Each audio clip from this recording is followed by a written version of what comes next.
सलमान आबिद साहब, पाकिस्तान तहरीक इंसाफ की करें तो ये पार्टी शुरू से ही कंफ्यूज भी नज़र आई है हमें, और अब जब बात हो रही है 9 मई के हवाले से बैरिस्टर गौहर की जानिब से कल ये भी कहा गया कि बातचीत के लिए खिड़की हमेशा खुली रखनी चाहिए। तो ये खिड़की सिर्फ और सिर्फ इस्टेब्लिशमेंट के लिए क्यों खुली रखी गई है? सियासतदानों से क्यों बात नहीं करना चाहती पाकिस्तान तहरीक इंसाफ? देखिए, असूली तौर पर तो सियासतदानों को सियासतदानों से ही बात करनी चाहिए और सियासी जमातों के साथ ही बात करनी चाहिए। लेकिन पाकिस्तान में मसला एक और है। पाकिस्तान में ताकत का मरकज़ जो है वो इस्टेब्लिशमेंट रही है। जब PMLN की क़यादत थी तो आपने देखा था कि वो किससे बात कर रहे थे, वो भी जनरल बाजवा के साथ ही पसे पर्दा मोहम्मद ज़ुबैर साहब की कहानियाँ मौजूद जी ऐसी है। तो वो भी उन्हीं से बात कर रहे थे कि उन्हें पता था कि कहाँ से बात होती है और कहाँ से चीज़ें तय होती हैं। ये बात PTI को भी पता है कि शहबाज शरीफ साहब के पास तो इख्तियारात नहीं है। इख्तियारात अगर किसी के पास हैं तो वो इस्टेब्लिशमेंट के पास है। लेकिन उसके बावजूद मैं इस बात का हामी हूँ कि रास्ता फिर भी आपको सियासी जमातों के अंदर से निकालना होगा, क्योंकि इनिशियल गुफ्तगू वहीं से होगी और फिर वो रास्ता इस्टेब्लिशमेंट की तरफ जा सकता है। बराह रास्त इस्टेब्लिशमेंट के साथ मुज़ाकरात की जो बात है, मैं समझता हूँ ये बहुत आइडियल बात है, ये होगा नहीं ऐसा। तो आपको रास्ता वही पार्लियामेंट और सियासी जमातों का इख्तियार करना पड़ेगा। इख्तियारात और ताकत का फैसला बहरहाल इस्टेब्लिशमेंट के पास है। एक बात तो ये है, जो बात आपने इंट्रो में की, हमने सुना था हाइब्रिड वॉर, हमने सुना था 5th जनरेशन वॉर जी, हमने सुना कि जनाब ये सोशल मीडिया के अंदर जो है ना एक मनफी मुहिम चल रही है। कल जो लफ्ज इस्तेमाल हुआ जिसका आपने कहा डिजिटल टेररिज्म, अच्छा अब ये सब चीज़ें मौजूद हैं। अब सवाल ये है कि इस 9 मई के सानिया ने हमारी कौम को तकसीम तो कर दिया है। अब आप इसको अच्छा लगे या बुरा लगे, एक सियासी कुव्वत एक बयानिए के साथ खड़ी है, एक सियासी कुव्वत एक और बयानिए के साथ खड़ी है, एस्टैब्लिशमेंट एक बयानिए के साथ खड़ी है, इदारों के दरमियान टकराव हम देख रहे हैं। ये जो एक कैफियत इस वक्त है, ये जो टकराव का जो माहौल है, अब इससे आगे भी बढ़ना है या हमने यहाँ पे खड़े होना है, ये बुनियादी सवाल है। सवाल ये है, जवाब ये है कि हमने आगे बढ़ना है। सानिया 9 मई के बाद हमें कोई आगे बढ़ने का रास्ता तलाश करना है और सियासी कुव्वतों के दरमियान और एस्टैब्लिशमेंट के दरमियान कोई एक रास्ता निकलना चाहिए। अब वो रास्ता तो निकलेगा डायलॉग के जरिए, और वो डायलॉग भी सियासी जमातों के अंदर भी होगा, एस्टैब्लिशमेंट के साथ भी होगा, उसमें जुडिशरी भी शामिल होगी है, क्योंकि जुडिशरी भी कह रही है कि हमारे जजों के ऊपर जो है ना बड़ा प्रेशर है और बड़ा दबाव डाला जा रहा है, हम पे जबरदस्ती फैसले करवाए जा रहे हैं। इसलिए वो भी जजेस खुद कह रहे हैं, वो भी स्टेक होल्डर बन गए। तो इसलिए एक डायलॉग का रास्ता तो निकलना चाहिए। लेकिन अब ये जो पोजीशन PTI की है, इसमें PTI को भी अपने आप को थोड़ा सा बैकफुट पे जाना पड़ेगा और इसी तरीके से एस्टैब्लिशमेंट का अगर एक मौकफ है वो जरूर कर। मसलन अब आप देखिए रिफ्लेक्शन क्या आ रहा है, एस्टैब्लिशमेंट का ज्यादातर गुस्सा, या कल प्राइम मिनिस्टर साहब ने जो गुफ्तगू की है, अदलिया पे सारा मलबा डाल रहे हैं जी। देखिए सजाएं नहीं दी एक साल, देखिए अदालतें कैसे सजाएं देंगी, आपकी प्रोसिक्यूशन क्या है, प्रोसिक्यूशन हेल्प नहीं करेगी, आपके पास एविडेंस क्या है। जब आपके पास एविडेंस नहीं है और हुकूमत आपके पास है तो फिर अदालतें कैसे सजा दे देंगी। आपको याद होगा सानिया साहिवाल, आपको याद है सानिया मॉडल टाउन, जहां बराह रास्त गोलियां चली ना, किसी को दिखाने की जरूरत तो नहीं है, एविडेंस तो सामने था, लेकिन उसके बावजूद जब अदालती प्रोसीडिंग हुई तो प्रोसिक्यूशन बड़ी कमजोर साबित हुई। अब यहां पर भी ये हो रहा है कि प्रोसिक्यूशन को जो काम करना चाहिए वो नहीं हो पा रहा। अच्छा, एक बड़ा अहम नुकता, एक तो आपने कहा कि पिछली हुकूमत ने भी, नवाज शरीफ साहब ने भी बात की, जनरल बाजवा से बात की एस्टैब्लिशमेंट से। Establishment is the most powerful element of our political system, we have to realize it.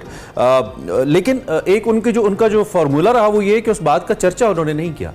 कहीं पे वो ये कहते नजर नहीं आया कि हमारी मीटिंग हो रही है या होनी चाहिए या हमसे बात करें। वो बात पसे पर्दा और हमेशा ऐसे ही होता है। इस दफा तारीख थोड़ी सी बदली है जब पॉलिटिकल पार्टी की main leadership main stream media पे आके कहती है कि हम ताकतवर हलकों से बात करेंगे, हम इनसे बात नहीं करेंगे। फर्क थोड़ा सा ये है, पहला सवाल का हिस्सा है कि ये फर्क क्यों है। और दूसरा जो आपने कहा कि हार्ड लाइन, ये जो एस्टैब्लिशमेंट इतनी हार्ड लाइन ले रही है, क्या ये महज वही एक the element of anger of 9th में है या फिर किसी किस्म की इनसिक्योरिटी है from that hegemony that establishment used to have in Pakistan कि वो कहीं ब्रीच हो रही है? What is the main factor? देखिए इमरान साहब, जाने ना जाने, गोली ना जाने, बाप तो सारा जाने है। जिस वक्त उनके मुज़ाकरात चल रहे थे बाजवा साहब के साथ, ज़ुबैर साहब भी थे और बहुत से लोग थे, सबको पता था कि बात कहाँ हो रही है और शहबाज शरीफ साहब क्या कोशिशें कर रहे हैं। कोई ढकी छुपी बातें नहीं थी, आम आदमी को शायद ना पता हो, लेकिन जनरली हम मीडिया के अंदर लोगों को पता था कि पीछे बात। और लेकिन उन्होंने ओन कभी नहीं किया, ओन कभी नहीं करेंगे। एक्सपीरियंस लोग हैं, उनको क्या जरूरत है ओन करने की। PTI का डायलेमा ये है कि PTI डायरेक्टली कह रही है कि हमने मुज़ाकरात करने हैं तो सिर्फ उनसे करने हैं, जिसकी वजह से प्रॉब्लम आ रहा है, क्योंकि पाकिस्तान में कभी भी एस्टैब्लिशमेंट किसी से बराह रास्त मुज़ाकरात नहीं करती। इसलिए अगर एस्टैब्लिशमेंट ये कह रही है कि आप जाके सियासी जमातों से बातचीत करें तो बात तो ठीक है असूली तौर पर, और वहीं से कोई वे आउट निकलेगा। एक बात। दूसरा मसला ये है कि जो 9 मई है, इस 9 मई से पहले भी PTI के लिए कौन सी हमदर्दी का पहलू था, मुझे बताइए। जिस वक्त वो जो रिजीम चेंज हुआ उसके बाद से इमरान खान का जो नैरेटिव था वो तो एंटी एस्टैब्लिशमेंट था। वो तो कहते थे उन्होंने मुझे निकाला है, वो तो कहते थे ये पाकिस्तान के खिलाफ साजिश है, वो तो कहते थे इस साजिश में अमेरिका शामिल है। तो इसलिए वो एक पहले से एक चीज चली आ रही थी। अच्छा। उसमें सानिया 9 मई आ गया। उस 9 मई ने जिस तरह से रियासत के ऊपर हमले हुए, उसने एक और सिचुएशन इख्तियार कर ली। तो इसलिए जो एग्रेशन नजर आता है, जो एक स्ट्रॉन्ग कमिटमेंट एस्टैब्लिशमेंट की तरफ से या पाकिस्तान की रियासती इदारों की तरफ से नजर आती है, वो समझ में आती है। और फिर एक ऐसे मौके पे जब इमरान खान बराह रास्त आर्मी चीफ को तनकीद का निशाना बना रहे हो, चीफ जस्टिस को तनकीद का निशाना बना रहे हो, DGISI को निशाना बना रहे होंगे, तो फिर वो एक रिफ्लेक्शन तो नजर आएगा जो इस वक्त हमें देखने को मिल रहा है। इसलिए मैं कहता हूं कि PTI के अंदर वो एलिमेंट जो बार बार खान साहब को समझाते हैं कि जनाब एक रिकंसिलिएशन की तरफ जाने के लिए हमें थोड़ा सा पीछे हटना पड़ेगा, वो अभी वायबल नहीं हो रही है। पाकिस्तान तहरीक इंसाफ क्यों तैयार नहीं है अपने सख्त मौक़िफ़ से पीछे हटने के लिए? देखिए ये होता है दो तरफा। मसलन अभी तक कोई PTI के लिए कोई नरम रवैया कहीं से नहीं आया, उनके लोग तो अभी तक स्टिल अंदर है। क्या वो इंतजार कर रहे हैं? सर एक तो देखिए ना, आपको पता है एक CBM होता है, जब कभी भी डायलॉग होता है उसके लिए पहले एक माहौल बनाना पड़ता है। अब जो जेलों के अंदर है, मुकदमों में अंदर है, यानी अब जैसे सनम जावेद का मामला है, वो जाके मियां वाली में और सरगोदा तक भेजे जा रहे हैं। जब आप किसी के लिए इतने रास्ते बंद कर देंगे तो उधर से भी तो एक राशन आएगा। एक मुझे कमेंट ऐड करने दीजिए। अब जब DG ISPR आके ये कहते हैं कि आप सिद्के दिल से माफी मांगे, इसका मतलब है कि उन्होंने एक ग्राउंड आपके सामने रख दिया ना। आपने अगर माफी नहीं भी मांगनी, आप स्ट्रेट अवे आके क्यों कहते हैं कि माफी तो हम बाप से भी नहीं मांगते? ये कि आप रवैये की अगर बात करें सलमान साहब, तो आप ये भी तो कह सकते हैं कि ठीक है ये माफी की बात उन्होंने की है, लेकिन हम इसको ऐसे समझते हैं। एक बात करता हूं कि इमरान खान साहब को बतौर जमात, अगरचे उन्होंने एक दफा कहा था, लेकिन उसके बावजूद उसमें बड़ा नरम रवैया था। एक और कल जो एक तकरीब हुई है जिसमें खोसा साहब ने स्टेटमेंट दी, जिसमें उमर अयूब साहब, बड़े हार्ड लाइन उसमें ली गई है। हार्ड लाइन, यही तो मैं आपसे कह रहा हूं कि इस हार्ड लाइन से निकलने की जरूरत है। PTI को भी निकलने की जरूरत है, एस्टैब्लिशमेंट को भी निकलने की जरूरत है, और हर फरीक को निकलने की जरूरत है अगर आपने वे फॉरवर्ड की तरफ जाना है। अच्छा, आपकी वे फॉरवर्ड में नहीं जाना, इस डेडलॉक में फंसना है, तो फिर अपने अपने मौके पे खड़े। मैं गंडापुर साहब की एक स्टेटमेंट कोट कर देता हूं। वज़ीर आला खैबर पख्तूनख्वा हमारे अली अमीन गंडापुर साहब, उनका जो 9 मई से मुताल्लिक एक अहम बयान है। उन्होंने कहा जी आम माफी दे दें, आम माफी का मुतालबा उन्होंने किया।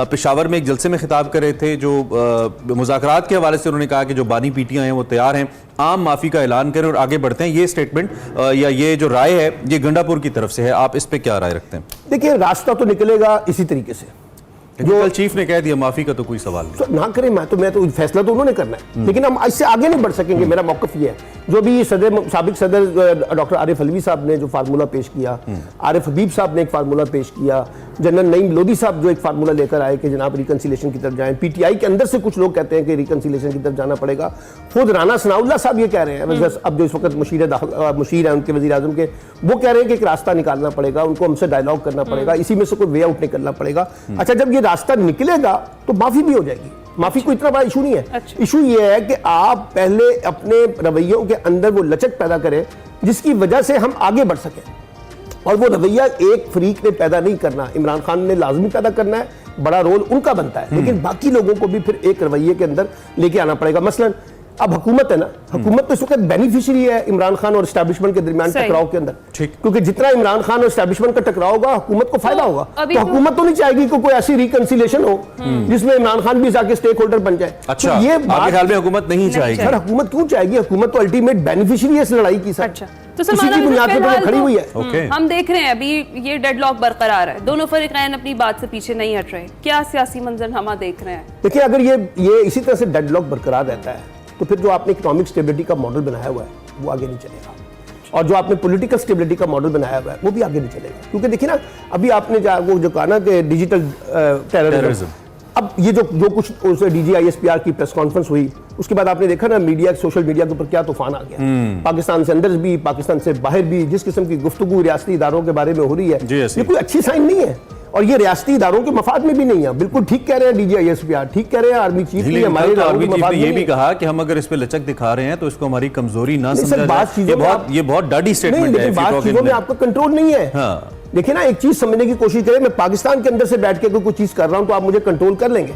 अगर पाकिस्तान से बाहर बैठ के कुछ लोग जो प्रोपेगेंडा कर रहे हैं उनको कंट्रोल कैसे? लेकिन जिनकी वजह से कर रहे हैं वो तो सब पाकिस्तान, वो तो फिर आपने अंदर रखे हुए हैं ना, वो तो आपने अंदर रखे हुए हैं, जेलों के अंदर है, मुकदमे चल रहे हैं। आप अपनी प्रोसिक्यूशन को इतना स्ट्रॉन्ग कर लें कि वो तमाम एविडेंस लेके अदालतों में पहुंचे और जो सजाएं जिनको मिलनी है उनको सजाएं मिले। अच्छा, थोड़ा स्टेप वाइज इसको, आपने कहा कि लचक दोनों तरफ से आए। मैं पहले एस्टैब्लिशमेंट के हवाले से पूछ, एस्टैब्लिशमेंट क्या लचक दिखाए इस मामले में?